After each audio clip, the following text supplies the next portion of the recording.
Malayalam big boss season 7 ഇന്നത്തെ live അപ്ഡേറ്റ്സിൽ പോകാം. ഇന്ന് ആദിലും നൂറിയും തമ്മിൽ ഡിസ്കഷൻസ് നടക്കുന്നുണ്ട്. കാരണം റിയാസ് കുറച്ച് കാര്യങ്ങളൊക്കെ ആദിലയുടെ അടുത്ത് സംസാരിച്ചിട്ടുണ്ടായിരുന്നു. കളികളെ പറ്റിയിട്ട് എങ്ങനെ കളിക്കണം എന്നൊക്കെ.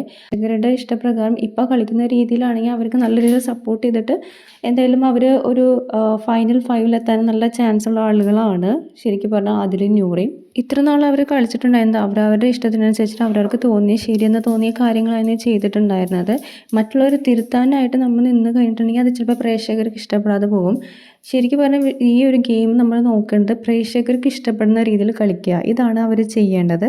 അവർ നല്ല എല്ലാ കണ്ടസ്റ്റൻസും ചെയ്യേണ്ടത് പ്രേക്ഷകർക്ക് എങ്ങനെ അത് ഇഷ്ടപ്പെടും, ഏത് രീതിയിൽ കളിച്ചാലാണ് അവർ കൂടുതലായിട്ട് ഇഷ്ടപ്പെടാൻ പോകുന്നത്, നമുക്ക് സപ്പോർട്ട് കിട്ടാൻ പോകുന്നത് ചിന്തിച്ചിട്ട് വേണം ചെയ്യാനായിട്ട്. കഴിഞ്ഞ ദിവസം റിയാസും ആദിലും തമ്മിലൊക്കെ ഡിസ്കഷൻ രീതിയിൽ നമുക്ക് കാണുമ്പോൾ ക്യാരക്ടറിൽ കുറച്ച് വ്യത്യാസം വന്നിട്ടുണ്ട്. ആദിലയുടെ ഓൾറെഡി നമ്മൾ കാണുന്നതാണ്, കുറച്ച് അധികം വ്യത്യാസം വന്നിട്ടുണ്ട്. ഇനി ഈ ഒരു ഗെയിം അവർ മാറ്റി കളിച്ചിട്ടുണ്ടെങ്കിൽ ചിലപ്പോൾ അവരുടെ സപ്പോർട്ടൊക്കെ കുറയാനായിട്ട് നല്ല ചാൻസ് ഉണ്ട്. പക്ഷേ റിയാസ് പറയുന്ന കാര്യമുണ്ട്, നമ്മളിവിടെ റിയൽ ആയിട്ട് കളിക്കണം എന്നാണ് പറഞ്ഞിരിക്കുന്നത്.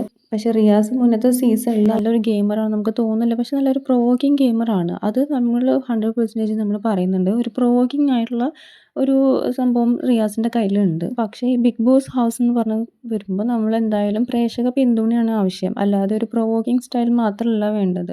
പ്രേക്ഷകർക്ക് ഇഷ്ടപ്പെട്ട ആളുകളെ മാത്രമേ പ്രേക്ഷകർ വോട്ട് ചെയ്യുള്ളൂ.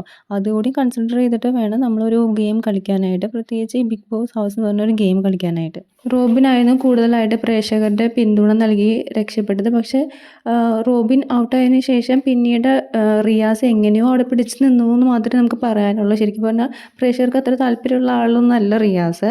എന്തായാലും നമുക്ക് ആദിലയുടെ നൂറയുടെ കളിയിൽ എന്തെങ്കിലും ചേഞ്ചസ് വരുന്നുണ്ടോ നമുക്ക് വെയിറ്റ് കാണാം. കൂടുതൽ അപ്ഡേറ്റ്സുമായി വീണ്ടും വരാം.